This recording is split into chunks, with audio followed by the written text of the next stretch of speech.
40 years. 40 years of this. I've been a master barber since 97. I am 70 years old, and I still have edges. So you're coming for their edges? I'm coming for the edges at this point, and I want to talk about what we need to stop doing as women. There's no such thing as a protective style. I know I'm offending somebody. What?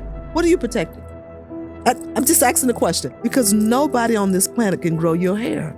Nobody. Hair comes from within. There was a lady at our conference about a year or two ago. She wore a wig and a weave for 20 years because she had hair loss issues. Yeah.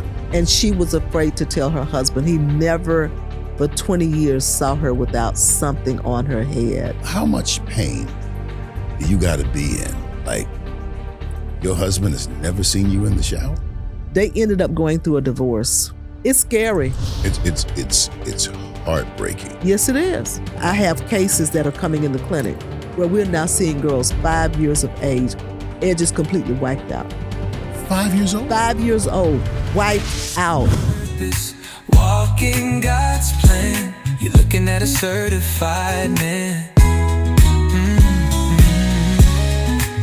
All right, Connie Judge, how are you? I'm great. So let's jump right into this. Number one, we've been knowing each other for a long-ish time. Too long. Longest time. You know, we were on the White on the Water party that we had, and Absolutely. remember I that? forgot about that one. I still got the pictures. Oh my God. What a fabulous time we had. All right, so if anything ever happens, I got the pictures. You got the evidence. So what can I say? It ain't even like that. So what's the difference between a trichologist and a cosmetologist? That's a great question. So you do know that I'm both. Yes, yeah, I do. 40 years. 40 years of this. This year is 40 years for me. So I actually went to beauty college in the early 80s and got my cosmetology license in 85. Really? So yes, sir, 85. And I got into trichology because of hair loss. So let me kind of give you the definitive answer to that. So what we learned in beauty college was more of the aesthetics and the beautification of hair. That's the cut, the color, the perm, the relaxers, all those fabulous styles that we come up with, and we use our own creativity and make a woman really look good and feel good about herself through. And that's a cosmetologist. That's a cosmetologist. Okay. Through the beautification of her hair. Okay. And of course, makeup goes along with that as well. Well, a trichologist is one who studied about science of the hair, the biological approach to hair loss, scalp disorders, and diseases, what trichology means. So we've studied long enough to know now that there's a distinct difference between what I learned in beauty college and what I learned in trichology school. So tri is almost like three, though, right? It is. So would it be another one? I know. Well, go ahead. when you look at the trichology method and the concept of that, in beauty college, we learned that the hair shaft is the cuticle, the cortex, and the medulla. In trichology, we learned those different scientific pieces of that, which deals with the health, the wellness, diet and nutrition of the hair, and those facets of what it takes to keep the hair healthy and strong, because hair grows from within. We didn't learn that in beauty college. So where did you learn it?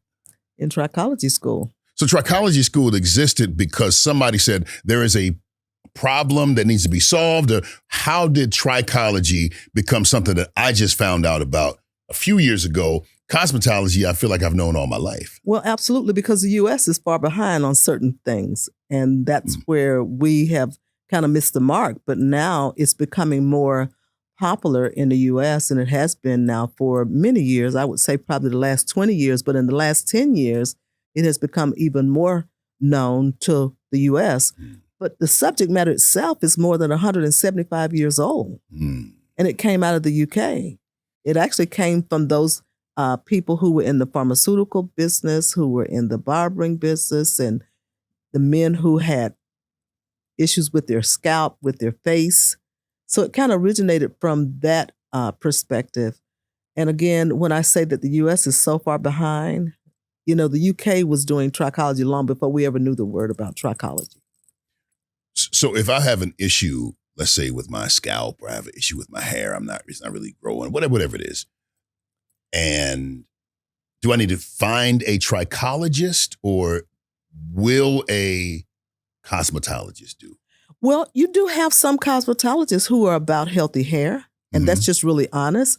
And there are some that don't know because they're not continuing their education. I think it's time that all cosmetologists and barbers alike go back to school and get continuing education around trichology. The industry has shifted in so many ways because of the scalp disorders and hair loss and all the diseases of the scalp that we're dealing with. So if you're going to find out anything about hair loss, 99% of the time you're going to end up in the chair of a trichologist and not a cosmetologist. And so maybe some would wonder why I have, show called Certified Man. Why would I bring on a trichologist or a cosmetologist or just in general? And I think that there is a conversation in this space of our crowns that we are not intentionally having. Meaning, you got the dudes that's, come on, bro, like, we know. Except for the most of us, we know that ain't, And then there's such a big conversation online about how men, I want my woman to be natural. I mean, I'm saying to myself, I want you to wear your hair. I don't care if it's an afro or whether it's, I want it to be your hair. And then it's become a point of contention because we say we want what basically grows out your roots. That is what we find attractive. But then we see all of these styles and in the evening, I can't run my hands through your hair. So something sexy about that, isn't it? Don't you talk to me like that. Don't you do that. Yeah, Well, it's the truth. It's something sexy about that. So let's just go right to that subject matter. But before, because I know you're going to go in there. Absolutely. But I'm realizing that is such a sensitive topic. Yes, it is. For particularly our queens. Absolutely. Absolutely. Well, let's just talk about the real facts about that because you do have a lot of women who are really into natural hair. The industry itself has changed. The styles, the trends, the cut, the weaves, the wigs, the braids, all of these things are so popular now that most women who are into wearing some of the trendy styles and the braids and the weaves, it's more of a convenience for a woman now. When you look at how busy the life of a woman is, multitasking, some of them raising the children and working 2 jobs, even if they are married, it takes now 2 or 3 jobs to take care of a family. So the woman typically looks for a way of having something that's convenient for her. For some reason, it tends to lend to our hair being the sacrifice because if a lady can put on a wig and kind of get away with it and keep it moving, she's going to do it. If she has to wear a weave, she's going to do that as well. If she's got to wear braids, she's going to do that because on most occasions, her mind is about, let me take care of the family. Let me get to my job. Let me keep the house clean. So she's looking at what's convenient for her at the same time trying to maintain that family life and her job. So that's one reason. And it's another perspective. But on the opposite side of the spectrum, men typically don't understand it like that. If we go back to what you just said, I want to run my hands through your hair. My fingers through your hair. Exactly. Yep. And so now there are other alternatives, of course. And I think it just comes down to our women being more educated about some of the most convenient styles that they can wear and not add the extensions, not add the weaves, or not add the braids. It comes to where the cosmetologist really should take more responsibility and help that lady to maintain her own natural hair, as I maintain my own natural hair, even at my age. I just decided. I was going to ask. That's that expensive weave, ain't it? No. I was born with this and gonna die with this right here. It's all mine. And I hear some ladies say, "Well, it's mine because I paid for it." Yeah. Well, this one came with my body, and I want to die with this one with my body. And you know what? You are among the. I don't want to be disrespectful to those who did not make the right choices, and it's what it is. We saw a tremendous slap at the Oscars many years ago because somebody was talking about somebody's hair. Right. And I feel like, can we talk about the shame that comes along with, it's 2 things. One, the shame that comes along with, hey, I would love to wear my natural hair. I can't. Some people say that. And then the other shame is, it's not necessarily shame, but it's almost like you're guilted into the fact that you put a perm in your hair, or you did got weave, or you got a style. All right. You are not as elevated in your hair care journey as I am, that kind of vibe. But to have the choice, though, many don't have that. Let's talk about that. Yeah, and I think that we need to be very fair about that as it relates to a woman.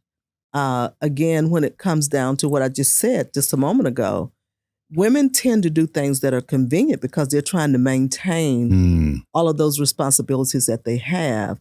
Typically, men run in the barbershop, get a haircut, and keep it moving. Women have to do a whole lot more to maintain.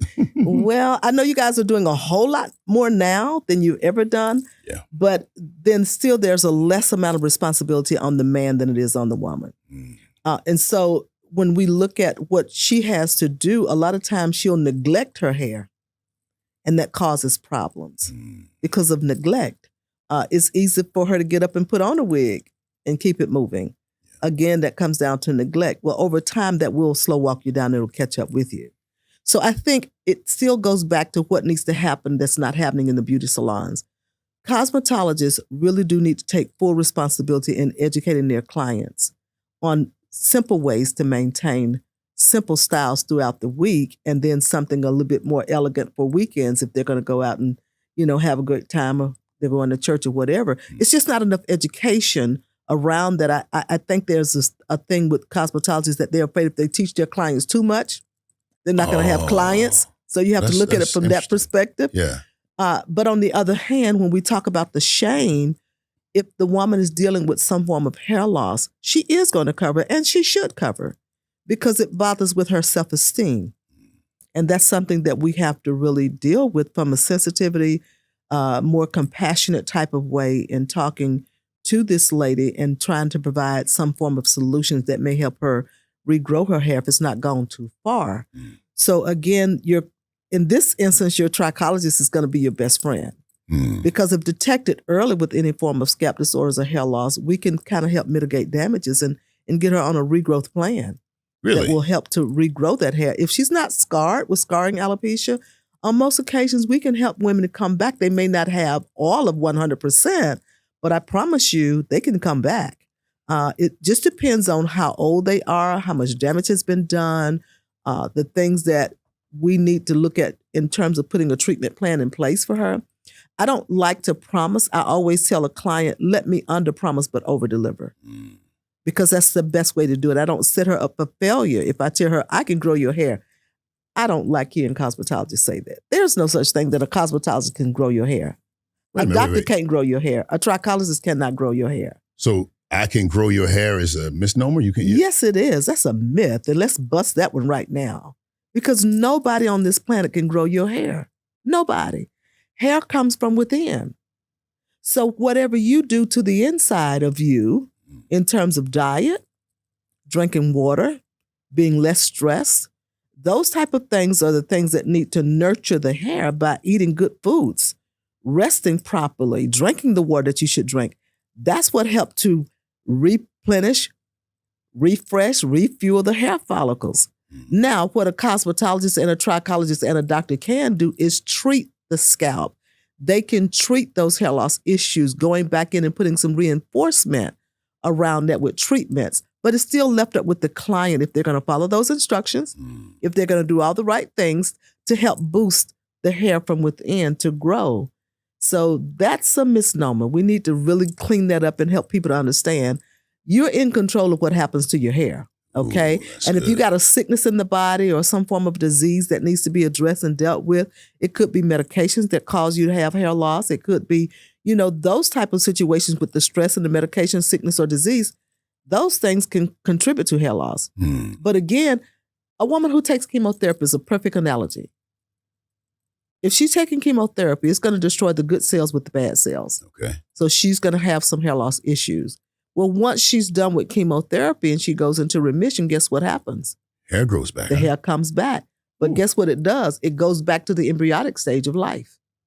That's why when you see women with this nice little curly hair when they come through cancer, and you see a different grade of hair, different texture of hair from the very beginning, and over time, the hair tends to mature again, and it starts to evolve and it starts to change. Well, because the cancer treatment killed those cells, it's going to take it back to that stage of life when it was in that embryonic stage of life. So it's going to be younger and stronger? Yeah, it looks younger. Look at what a lady's hair look like when she comes through chemotherapy. What? Sometimes it'll be slick, straight, curly. It kind of goes back to that natural stage. But then over time, as the hair starts to grow back and it strengthens itself by doing all of the right things and the treatment is gone away, now the hair will kind of return back. And it may not go 100% natural to the same texture that you had ever again. But it can come very close in some instances. So yeah, those are the things that you learn in trichology school. You don't learn that in cosmetology school. Apparently not. Connie, Yeah. how did we get here? I don't know of. I mean, I think about my family. My grandmother was.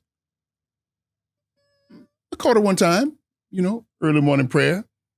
She always had a wig on, but this particular day, she wanted to talk to the master before, so I walked by the room and I saw her. Oh, wow, she's bald. Wow. I had an aunt that's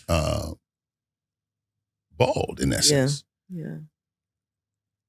I'm, no, this is a lace front bald. And I'm not really bald. I actually have an afro. It's a lace front bald. Well, that could have been a family situation where people actually have, it's in the DNA of the family. So it becomes passed on down through the family with the DNA issue where we have family members who, now it would be the granddaddy, the grandmama, the mama, the daddy, uncle, aunts. They can all have hereditary hair loss issues and it can be passed on. Is it true that baldness is passed on through the mother's genes? Not necessarily. It can come from both sides. Oh, so that's not always the truth. Okay. The only person that would not pass something on to you is like a cousin. So it wouldn't be in that DNA of the cousin, but it can certainly be on both sides of the family, mom or dad, from both sides, paternal and the other way. So yeah. How did we get here? Well, we got here because of the lack of knowledge. So let's just deal with the knowledge base because the Bible said we perish for a lack of knowledge. Did you know, and this is a Bible quiz, so let's go to church for a moment. Did you know that there was a dermatologist in the Old Testament? I did not. Oh, I just blew your mind. Did you? So let's bring it to the Bible. So if we read in Leviticus 13, we will find that Moses appointed Aaron as the man in the camp who would identify those people who had leprosy, remember? And then, of course, Aaron appointed his 2 sons to help him diagnose those who had leprosy. How did they determine that? They had boils in their face and boils on their head. Yeah. And the Bible describes it as certain colors. Yellow, which represents pulse, a pulsy issue. Yeah. Or white, which represents whether they're in remission or out of remission when it comes to leprosy. They were dermatologists. Think about what a dermatologist do. They diagnose skin disorders and diseases. Yeah. That's what a dermatologist do. So God had hair in mind. Watch this before the beginning of the beginning. When we go back to the oogenesis, God said every person that comes from the womb will be born with hair. And when we discovered that this crown that you talked about a little while ago is really the crown that God gave us as a gatekeeper for the entire body, because 9 times out of 10, if there's a sickness in the body or disease in the body, the hair is going to talk to you and tell you. It starts to thin, diffuse, shed. The hair will tell you because your internal organs can't speak to you, but your hair starts to come off your head. If it's not anything related to damage or mechanical damage or chemicals or color relaxers and things like that, 9 times out of 10, there's an internal issue that needs to be addressed. Wow. That's kind of deep, isn't it? No, that's very deep. I'm sitting here thinking about that oil that ran down Aaron's beard. He wasn't slick. He was just trying to moisturize his beard. It wasn't that wasn't the Lord. I can buy into that theory. I can buy into that theory.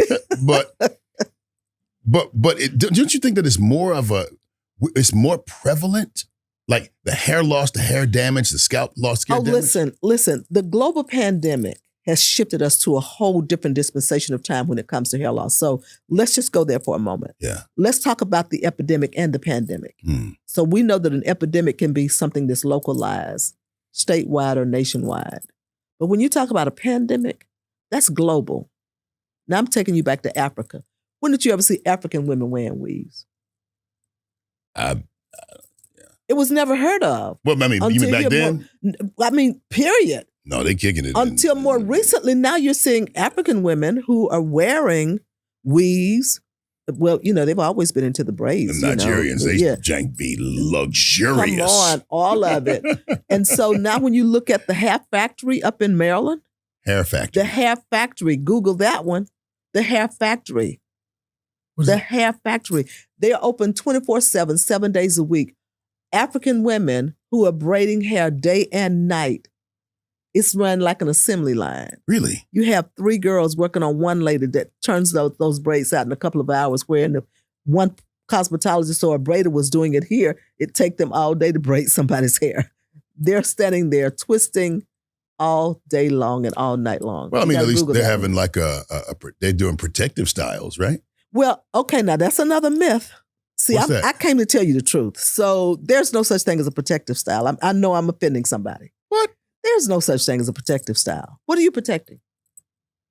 I'm just asking the question. As you can see, and as the audience would try to figure that out, they're going to say, yes, it is. They'll argue with me all day long about a protective style. So I always say, what are you protecting? Your hair, because when you put something and you interchange or wind something else into the hair and saying, well, I'm going to braid my hair down so I can protect it from what? Oh, from the atmosphere? What are you braiding it down with? If it's your natural hair, that's different. But if you're going to add something to your hair and you think about the fiber and the chemicals that this synthetic hair is made of, what are you protecting? Because when you take it down and you think your hair is actually grown, well, guess what? Science proves to us that the hair will grow on its own anyway. However, when you bind it and you tie something else to it and you comb it out, you're going to have globs of hair that comes out when you take those braids down. Good hair goes with bad hair when you do that. Here's the thing. On a normal level, we shed 60 to 80 strands of hair a day. That's normal. Really? If you bind your hair, how are you going to shed the hair? That should come off every day.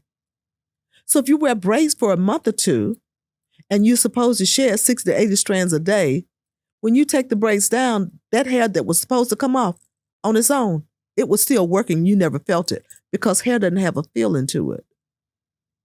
Well, I know I'm saying some stuff that the universe don't think about. I never could. You can pinch my hair. Y'all. I wouldn't feel it. You have no feeling to this at all. Now, you can feel your scalp because it has sensory nerves there, right? You're showing off. But you can't. Oh, yeah, I love doing that right there. It's just all my stuff, right? Yeah. But this itself is dead once it presses through the scalp. It's dead. So this has no feelings. Oh, so wait. So when your hair...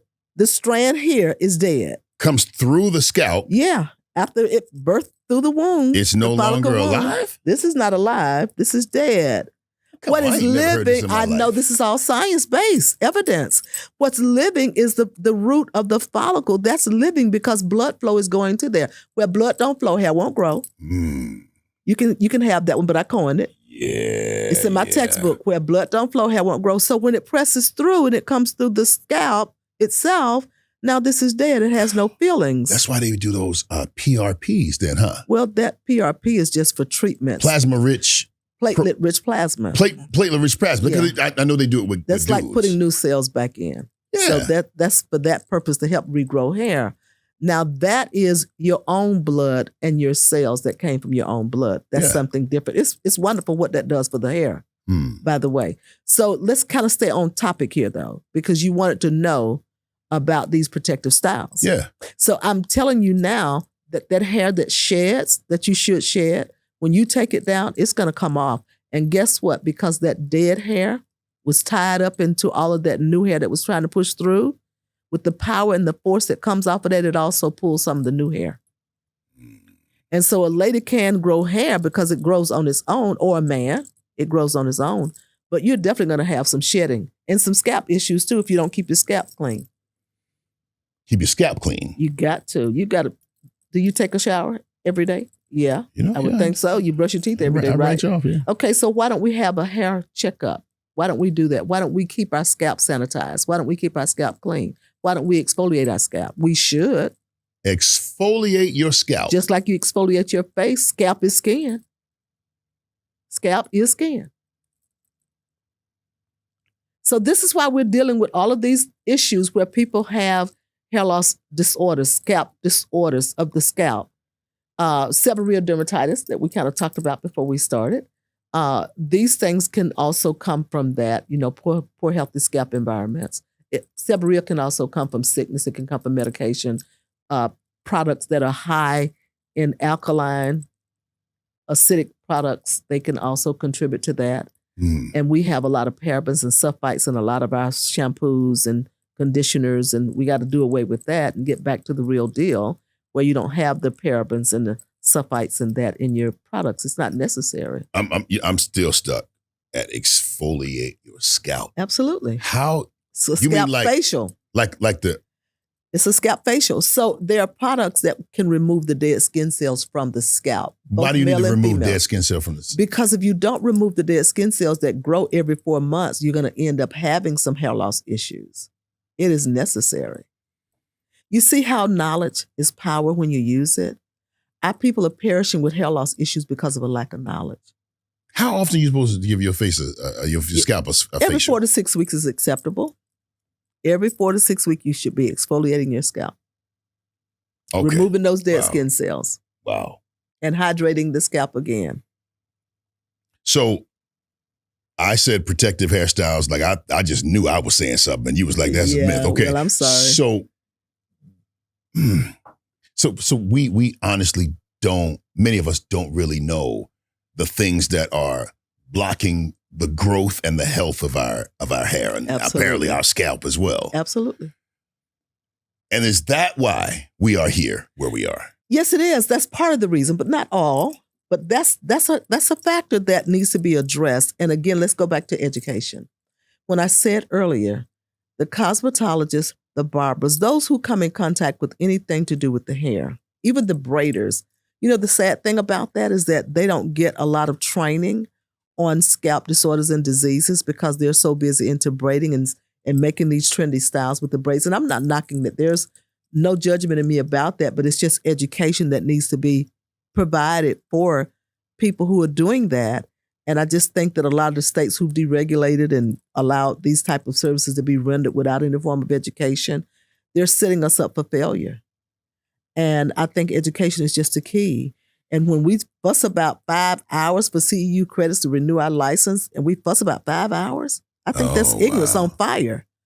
Why don't you want to be educated on how you can better service your client and save that lady's hair or save that gentleman's hair? You should want the education. I think about it like this: if you don't know what you're doing, and the only thing you know how to do is to make something look good, you can have dirty tools. You can go from head to head, and you get all of this stuff. Have you seen that? Like Absolutely. people that just don't have the And proper those tools sanitation. have parasites to it, parasites on the tools, and they're passing on. I'm sorry, but it's just truth. You've got to clean your tool. You got to watch how you service people with dirty tools. You just got to keep them clean. You have to clean between every client. You have to sanitize. And then, of course, the light therapy that's used to sanitize the tools, those things are necessary. That's the difference in a trichology clinic because we're big on sanitation. Big on sanitation. Because people, I'm gonna get away from this, but the idea that I only was really concerned about, can you cut hair? I don't care if you got a license or you don't have a license. Personally, I didn't care. Can you cut hair, and are you good at it? But you can probably cut hair, but I might have had an afro if I just would have went to the right barber. I don't know. Well, if the barber had any form of education around what to do for your scalp and you as a person from a holistic approach, then you would have been a lot better off. I really do now, and I'm not being arrogant when I say this. I possess both licenses. I've been a master barber since 97. I had a barber college. That was the first barbering school I opened. The first school I opened was a barbering school. Really? I did that because I came home one day and my son was on the back porch cutting boys in the neighborhood's hair. And I'm like, what are you doing? And he basically learned how to cut on his own. He just wanted to make some extra money. And he was cutting these guys' hair. And I'm saying, oh my God, this kid has talent. Okay. He didn't want to go to college. But guess what? He went to barbering school. He's making more money than the average person I know. So you was like, I'm going to train you? I started a school some years later. He was in 12th grade when I started the school. And I demanded that he go to school his last senior year so he would learn how to do something with his hands. He cried the whole year, but he went through barbering school. He ended up getting his master barber license, so he's been a master barber now for 30 years. So you see, it came in handy. And him knowing how to do that, he's been able to make a living for himself. But again, training the barber differently and telling barbers now, you need to go back to school, go to Trichologist school, and do barberology. Never heard that word. Barberology. Barberology. Learn the science behind barbering. Learn the science behind what to do from a holistic standpoint with your male clients and your female clients too. Learn the science of that. It's more than what you learn in barbering school, how to cut and how to do a beard. And by the way, in our conference, we have a gentleman who's doing the male weave. Do you know men are getting into weaves now themselves? Like what you mean? Like guys who are bald are now wearing weaves. Oh, you mean like the toupee joint? Yeah, but it's not called a toupee anymore. What is it called? It's called a weave. It's called the male weave. So you're saying I can have a Caesar cut with a fade and some waves? Absolutely. You can get a male weave. Do it look like a weave? It looks like it looks so natural you wouldn't even know that the guy's wearing it. It looks so natural. Until it's raining outside. Well, no. It stays just like a woman. It looks just as good as some of the ladies that are wearing weaves. I'm uncomfortable with that. I mean, it's got to smell to the that's high because heaven. you are a man. Sweat. Yeah, you're a man, but listen, men are wearing that because they are having a problem with being ashamed of their hair loss, just like a woman. Think about it. I was thinning. Some men have a problem with that. Yeah, no. You decide to just shave yours and just be through with it, but every man does not want to do that. I know you're a man's man and all that good stuff. I mean, I'm just saying. I mean, a bald head full of hair, it don't, man. But there are some men who don't feel that way. I'm sorry, but it exists now. I'm not mad. I ain't hating. I ain't mad because I've seen it before. But I want to pivot a little bit because I understand I've seen more often than not the trauma that comes from hair loss. Yeah. Thinning hair is a thing now. Yes, it is. Bald. It's gotta be a mental situation, Connie. It's gotta be, like, honestly, for you to be losing your hair or whatever, and you feel like there's nothing you can do, it's gotta be a mental condition. Would you agree with that? Well, in part, it's a struggle? In part, yes, it is, because you got to think about the psychological effect that takes on someone who loses their hair. And when you talk about the edges, 9 times out of 10, now let's just kind of go there for a moment. I've been very compassionate about this whole thing, and I will remain compassionate, but I want to speak truth to power. So you're coming for their edges? I'm coming for the edges at this point, and I want to talk about what we need to stop doing as women. Okay. And that's so critical. I am 70 years old. And I still have edges. I'm a brag. Bragging rights, right? Because I know what to do and what not to do. Yeah. Most women who are having these problems with their edges and losing their edges, that's coming from traction alopecia. Traction alopecia. Traction alopecia. So let's break that down. Anything that you take and put to the hair that adds weight to it is going to disrupt the follicle. When they wear the braids, or even if they're doing the lace front weaves or they're doing the weaves and they're braiding the hair to add the weave to it, that's adding traction to the braid. And though it may be light, so they think, in some instances, based upon the style that they're doing, they can be a light style. But you added tension to braiding that hair too tight and trying to keep the braid in place to tie the weave into it or to tie the braids into it when they add the extension with the braids. You're adding now the weight and the tension, which is causing traction. The hair follicle itself cannot handle that.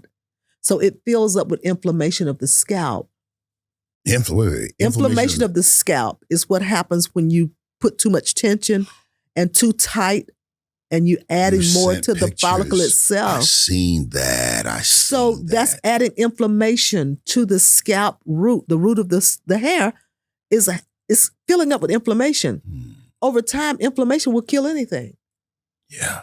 So it's destroying the hair follicle. And so now that strand of hair is epipulating up out of the hair root from where it came from. And now hair is just thinning and diffusing and thinning and diffusing. And so that's causing them to have edges that they're losing now. Their edges from that. Can you grow edges back?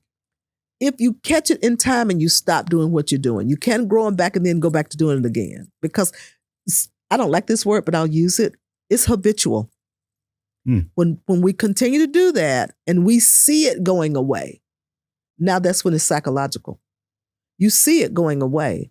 I tell women with certain styles that they're wearing, whether it's braids, and I don't want to get in trouble with the sister locks because they're beautiful, they're natural.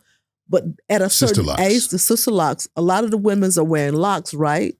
And men too. But at a certain age, when the woman's hormones have kind of declined, and they're still trying to wear that, and there's not enough estrogen, not enough progesterone to keep those strands, really healthy and vibrant and strong. Not the weave one, but the natural. The natural. Some of them are losing hair as well because of the twisting. At a certain age, the follicles themselves have weakened. And you can't keep twisting and twisting and twisting. That's why you see some of the women at a certain age that are still wearing the locks, that they're thinning and diffusing throughout. Now, I'm not knocking that because I think the locks are beautiful in their place. And that's a wonderful community of people. And a lot of these locticians, they are really conscious about making sure that they do the right thing to try to keep their clients healthy and strong and vibrant with it. But age catches up with that over time. And that's the problem, the age. But you got people like Whoopi. Like Whoopi has the locks, and they're long locks, and they look a little heavy. But listen, okay, so Whoopi, if you've noticed, she starts shaving her hair on the sides too, right? Okay, so we don't want to get in trouble with that, but I'm not just talking about her. I'm just saying what happens over time as women get older and the frontals start to weaken out even more because we're not getting as much blood flow around the frontal and the crown. When you get older. As you get older, the vessels, so this is kind of complicated. I'm going to try to make it easy to understand. So your hair follicles have arteries and veins where blood flows to the hair root to feed the root. Hair is made up of blood, cells, keratin, water, protein.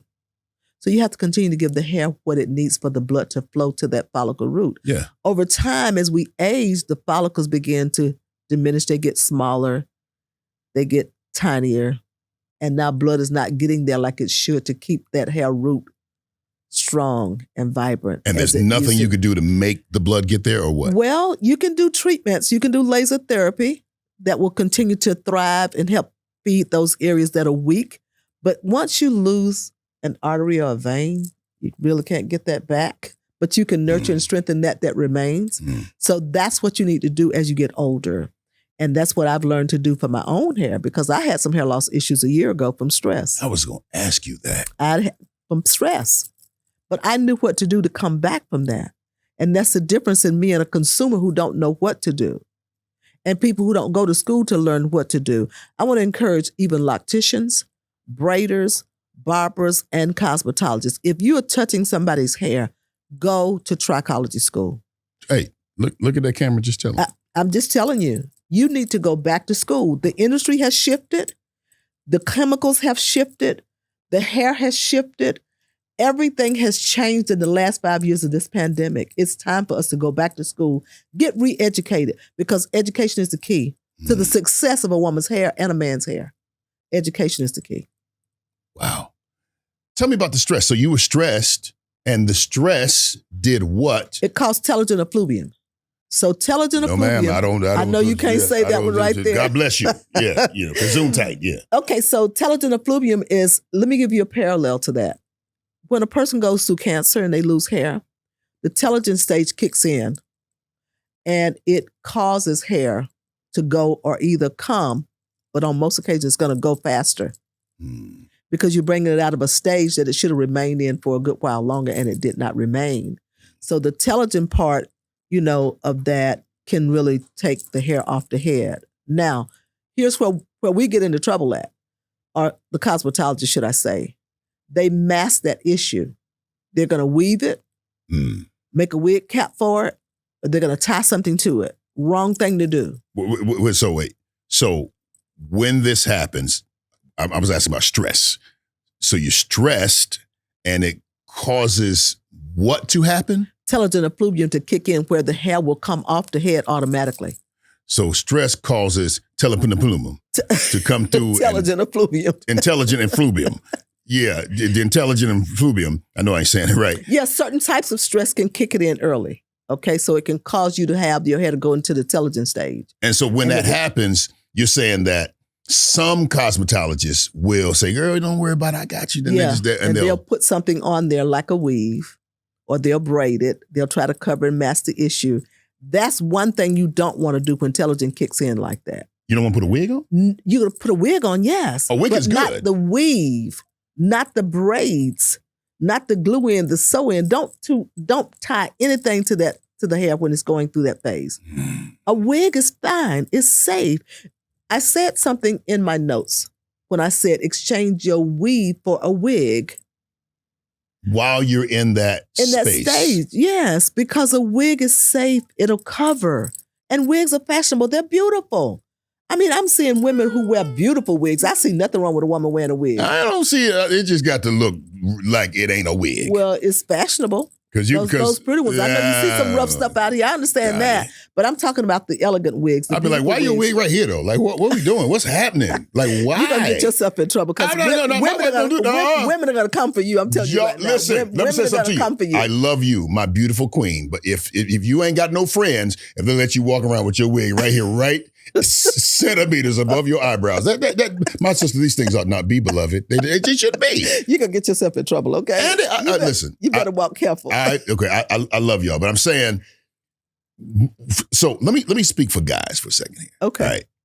We do like natural. We prefer a natural beauty. All right. So if you have to wear your hair low or short or even bald for that matter, I think most of us would just rather, some don't, but most of us say, hey man, I love you. I ain't going nowhere. Yeah. But some, now I might get in trouble for this. I don't mean to though. But some women don't really care what we think. I know. They're doing it for them. And I'm saying, especially, even the married ones. I think we need to address that. We can be like, hey, I don't like that. I don't like it. I just need to feel beautiful. And I'm not mad at that. I get that. But at what point are y'all going to listen to what it is that we say we want? Well, I think we need to address that. I really do. And let me speak to the sisters on that. Yeah. Look right there in that camera. I don't want you. I'm not trying to create enemies, but friends. But I believe that women really do need to embrace the thoughts and the ideas and how that man feels about her hair. It can be a turnoff to some guys, and some guys can accept that. I think it comes down to the woman knowing her man and what he likes. And if she wants to please him in that fashion, I think that's acceptable. At the same time, I think if she's got some issues, he needs to accept that she's got some issues and she's not going to uncover. She's going to put something on to cover that. And I think that puts her in a safe space. So just speaking from it from both perspectives. I think it lands differently, though. I think it lands differently if there's an issue. My hair is thinning or I'm having this thing and I don't feel like myself. I can't even present the best version of myself to you. Right. I don't feel right. Because they have to deal with the humiliation and the shame of that. Can I tell you that there was a lady at our conference? There was a lady at our conference about a year or two ago. She wore a wig and a weave in and out between the wigs and the weave for 20 years. Oh, not at the same time. That's because she had hair loss issues. Yeah. And she was afraid to tell her husband. He never, for 20 years, saw her without something on her head. They ended up going through a divorce.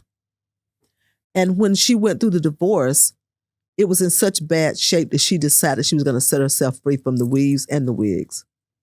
She shaved her head and she's a beautiful, bald black woman. She is a beautiful sister. He saw her like that. And she was just absolutely gorgeous. And he said, why did you shave your hair? She said, because I had hair loss all those years. He said, but why didn't you tell me? Why did you not tell me? She said, because I was embarrassed. I was ashamed. Well, she didn't know how that psychologically affected him in many ways. And some of that could have been a remedy to help bring something back to that marriage that was lost, but he could never run his hands through her hair because she was dealing with the embarrassment and the humiliation and the shame. I think in a situation like that, the woman needs counseling and she needs to take her man with her to counseling. That just needs to happen on both sides of the spectrum because the counselor is going to help both of you see it in a different light, in a different realm. It's going to help him to embrace her situation. It's going to help her not to be ashamed and letting her man see that. And then he can love her through it.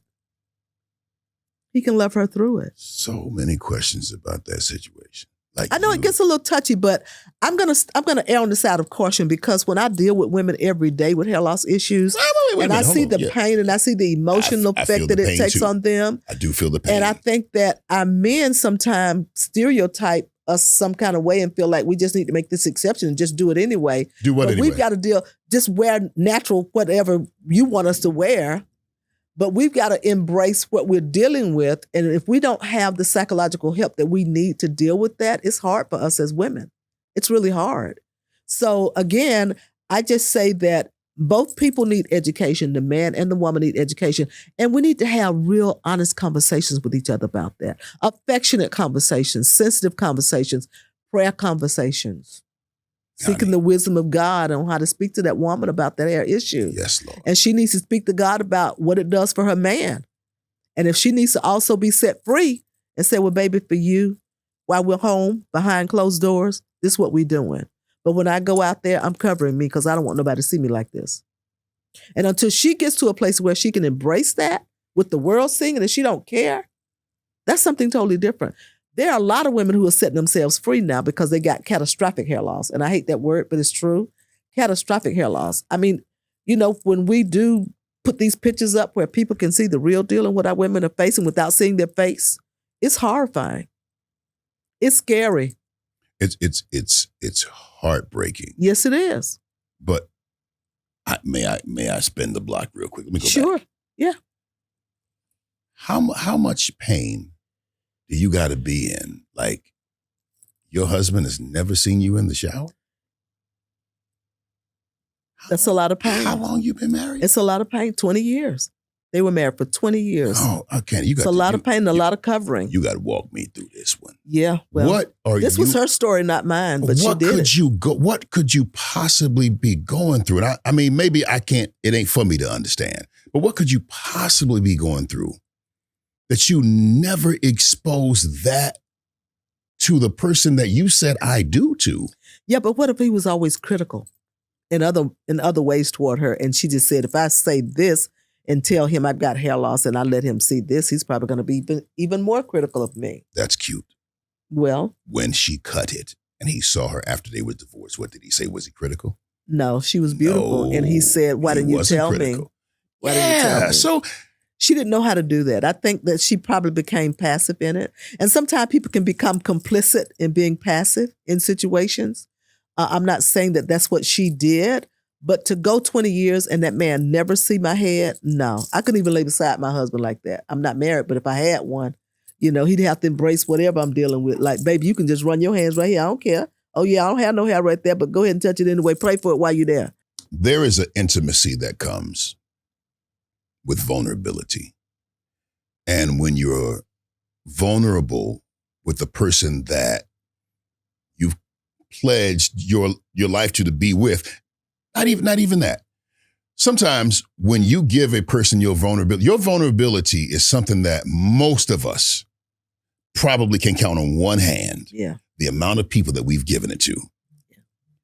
So to give something so precious to somebody as your vulnerability, give them a chance. Yeah. To just to show you how appreciative. Yeah.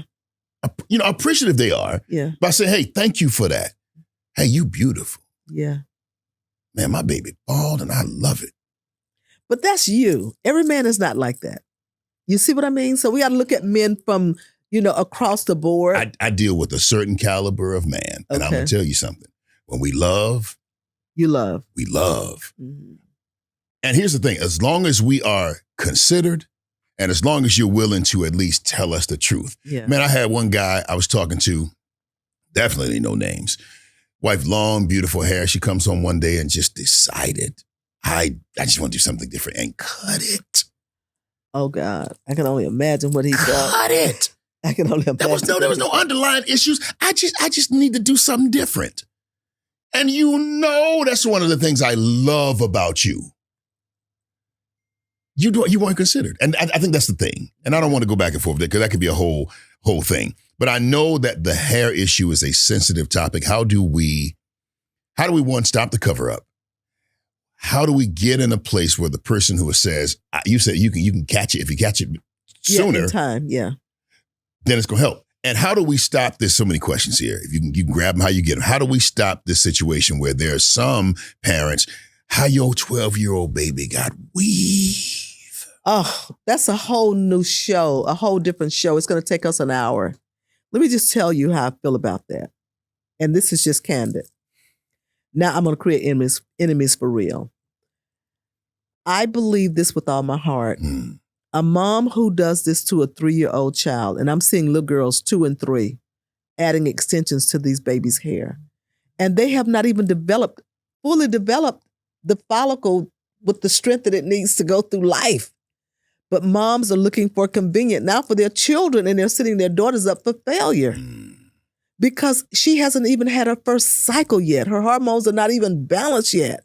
And before she can even get the strength of a follicle that will remain, mom is adding traction to this little soft, delicate little girl who's not even old enough to know what to do to manage her own hair. So I think that it's so not necessary. It's the best way I know how to say that. And I know, again, mothers are looking for convenience. They work in 2 and 3 jobs. They can't comb hair every day. But don't put the extensions in your little girl's hair. I have cases that are coming in the clinic where we're now seeing girls 5 years of age, edges completely wiped out. 5 years old? 5 years old, wiped out. 5 years old. And guess what else? To couple with that, scalp disorders from the synthetic hair and all the hair that they're putting into the children because they have sensitive skin, hypersensitive skin, and now they have little disorders in the face. They have little issues with the scalp. All of this is happening to our little girls because moms and these little girls, they go to school, they see another little girl, and they go home and they cry and they tell her, Mom, I want hair like Susie. I want hair like Janice. She's wearing braids. And get this, now they're adding the beads to it and adding more weight to it. And between the terminal hair and the vellus hairs, they're not giving terminal hair or vellus hair an opportunity to live and thrive on a child. Yeah. So I think it comes down to, again, education.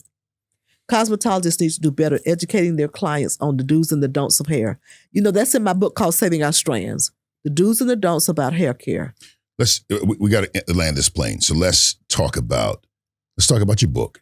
Okay. Talk about how you can help cosmetologists, trichologists. What are your offerings for people to help them, one, take better care of their crowns, but number 2, learn from you directly? Or is that even a thing? Yes, it is a thing. We've been in the school business now 15 years. Again, I'm going to reinforce what I've said throughout this interview, that every person who is coming in contact with hair that has a license, even non-licensed, because braiders don't have license, go back to school. You got to go to school. Otherwise, you're setting your clients up for failure, even though the style is pretty today. But look at that lady 10 years down the road when her hormones has changed. She's gone through menopause. Look for her down the road and see what she's going to have left on her head then. Stop doing it for today, but do hair for tomorrow. Oh, that's good. So is it, so let me say, you go to school. I can't afford it. I'm struggling as it is. Listen, that's malarkey. We pay for what we want to pay for. I'm just being real. If I see a chick with a Gucci bag, Gucci shoes, stiletto nails, weaves and lashes, she can pay to go to school. Think about it. Yeah. We pay for what we want to pay for. If we want education, we'll pay for it. We don't want education, we're not going to pay for it. But there are other ways around that. At our school, we can provide, certain amount of scholarships that help our students. Yeah. We also take VA benefits and we have student loans for the students. So they can get to school if they decide that that's what they want to do. We're there to help them. Let me give 2 tips for hair care. Please. And I think that's important. Number 1, get a health checkup for the hair. I'm just going to call it that. What does that look A hair like? checkup. Go to your trichologist twice a year. And if they don't have a trichologist? A cosmetologist who is specializing in healthy hair care. Okay? Get a hair checkup, just like you get a wellness checkup for the body. Sure. Your annual physical. Yeah. Get a semi-annual checkup for your hair because it keeps you from getting yourself deep into trouble. Yeah. That's 1. Number 2, keep a healthy scalp environment. That's key. The scalp has to remain in good health. A healthy scalp environment. That's what we're talking about, the exfoliation. Keeping the exfoliation done to remove dead skin cells. Lastly, and I want to give 3 just as a bonus, drink water and eat better food. Stay away from the fast food windows. Stay on the outer courts of the, when you go in the grocery store, stay on the outer courts. Everything around the outer courts in the produce area is more than, healthy than what you're going to get in a can or something that's frozen. Frozen is okay from time to time, but you really need to eat healthy, less stress, and go to bed. It's one of the 7 pillars of health. So those are tips that I would think anybody could thrive with good hair, and taking care of their hair. I'd like to get to Chris Rock if I could and talk about, we need to redo the sequel on this deal about good hair, bad hair. I know what you're talking about. Okay. We got to bring it back because what Chris Rock saw years ago, we're living that today. I mean, they were bringing hair in on the ports in California and rolling it out like they was bringing bags to sell. And now it's even worse. So we didn't talk about the money in hair. But next time around, we need to talk about the economy of hair. Well, I got a feeling that we're going to have to bring you back because I know some of our listeners our viewers, they're going to have some questions for you. And if you're willing to come back, we're willing to have you. Absolutely. I'd love to come back and do part 2 of this.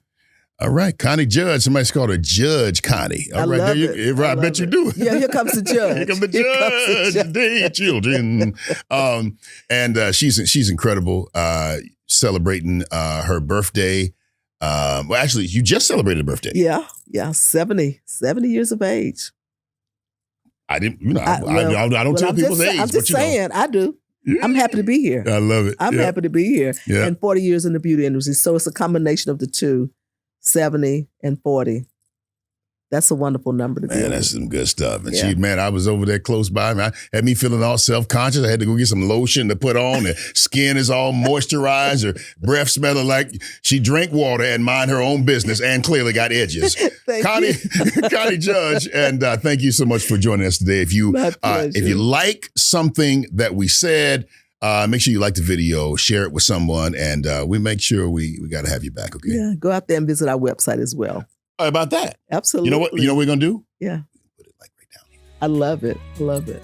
Thank you for joining us for another episode of The Certified Man. Of course, if you like it, share, subscribe. And if there's something that you heard us say and maybe you want some clarity on it, we bring this incredible woman back. You can put your question down there and we'll make sure we address it. Or she'll address it in the comment section for you. Is that something you'll do? Okay, good. Absolutely. And crawl in the DMs because she's single. All right. Then there's that. Well, thank you for the plug. All right, until next time, man up. Walking God's plan. You're looking at a certified man.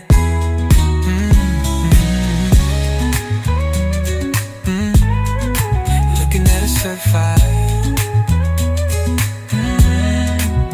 Faith in his heart, strength in his hand.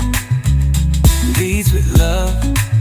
He takes a stand, driven by purpose, walking God's plan.